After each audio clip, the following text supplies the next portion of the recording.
जरा तसव्वुर करो, अंधेरी रात है, पहाड़ लरज रहे हैं, हवा में किसी वहशी चीख की गूंज है। अचानक एक औरत सामने आती है, लेकिन ये कोई आम औरत नहीं।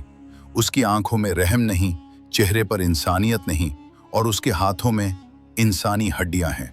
वो अपने बच्चे को दूध नहीं पिला रही, बल्कि इंसानी गोश्त चबा रही है। और हैरत की बात यह है कि वो अकेली नहीं, उसके पीछे हजारों औरतें हैं जिनके जिस्म इंसान जैसे और रूहें दरिंदों जैसी हैं। ये हैं याजूज माजूज की वहशी औरतें, जिनके बारे में न माँ बनने का तसव्वुर है, न औरत होने की पहचान। और रिवायात कहती हैं, जब ये औरतें ज़मीन पर निकलेंगी तो क़यामत बहुत करीब होगी। आज मैं तुम्हें वो वाक़या सुनाने वाला हूँ जिसे सुनकर तुम अपने बच्चों को सीने से लगा लोगे।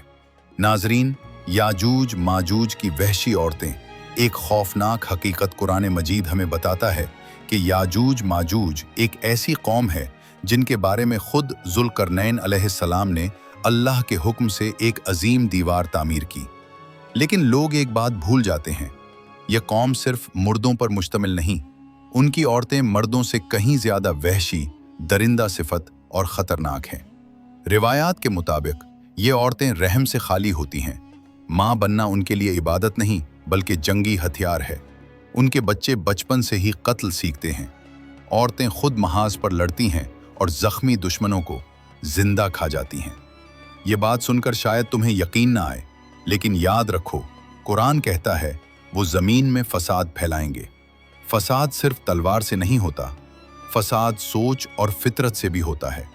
एक पुरानी रिवायत में आता है कि याजूज माजूज की औरतें अपने बच्चों को दूध पिलाने के बजाय खून चखाती हैं ताकि उनमें खौफ खत्म हो जाए। ये औरतें दर्द महसूस नहीं करती, आंसू नहीं बहाते और किसी इंसान को इंसान नहीं समझती। उनके नज़दीक इंसान सिर्फ खुराक है।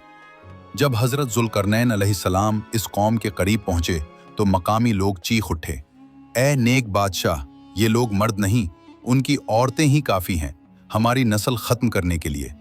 उन्होंने बताया कि रात के वक्त ये औरतें पहाड़ों से उतरती हैं, बच्चों को उठा ले जाती हैं और लाशों को घसीट कर गारों में ले जाती हैं, जहां आग जलती है और इंसान बनता है। याजूज माजूज की औरत जब माँ बनती है तो उसका मकसद मोहब्बत नहीं होता। वो बच्चा पैदा करती है ताकि वो ज़्यादा कत्ल करे, ज़्यादा फसाद फैलाए और दुनिया को जहन्नुम बना दे, कहा जाता है। उनकी औरतें खुद कहती हैं, हम बच्चों को ज़िंदगी नहीं देते, हम उन्हें मौत बांटने के लिए पैदा करते हैं। हदीस के मफहूम के मुताबिक जब याजूज माजूज निकलेंगे, दरिया खुश्क हो जाएंगे, पहाड़ हिल जाएंगे और ज़मीन लाशों से भर जाएगी। और सबसे खौफनाक बात, उनकी औरतें शहरों में दाखिल होंगी। ये औरतें बच्चों को उठाएंगी, औरतों को मारेंगी और मर्दों को जंजीरों में जकड़ेंगी। उस वक्त ईमान वालों के लिए सिर्फ एक सहारा होगा, अल्लाह का जिक्र। हज़रत ईसा अलैहिस्सलाम ईमान वालों को पहाड़ों में पनाह लेने का हुक्म देंगे और फिर अल्लाह एक ऐसी बीमारी भेजेगा जो याजूज माजूज को एक ही रात में ख़त्म कर देगी। जब ये वहशी औरतें मरेंगी तो ज़मीन बदबू से भर जाएगी और परिंदे उनकी लाशें उठाकर समंदर में फेंक देंगे। तब जाकर दुनिया को सुकून नसीब होगा। ये वाक़या सिर्फ खौफ के लिए नहीं, ये हमें बताता है कि जब औरत से हया, रहम और ईमान छिन जाए तो वो नस्ल बचाने वाली नहीं, नस्ल मिटाने वाली बन जाती है। औरत अगर हया, रहम और ईमान से जुड़ी रहे तो वो नस्लें संवारती है, और अगर यही तीन चीज़ें उससे छिन जाएं तो वो आहिस्ता आहिस्ता नस्लें मिटाने वाली बन जाती है। औरत के हाथ में तलवार नहीं होती, मगर उसकी गोद में पूरी कौम का मुस्तकबिल होता है। माँ अगर सच सिखाए तो कौम जिंदा रहती है, और अगर वही माँ जुल्म को मामूल बना दे तो फिर याजूज माजूज जैसी नस्लें जन्म लेती हैं। इसीलिए इस्लाम ने औरत को कमज़ोर नहीं बल्कि कौम की बुनियाद कहा है। अल्लाह हमारी औरतों को नेक बनाए, दीनदार बनाए, हया, सब्र और ईमान की हिफाजत अता फरमाए और हमारी नस्लों को गुमराही और फसाद से बचा ले।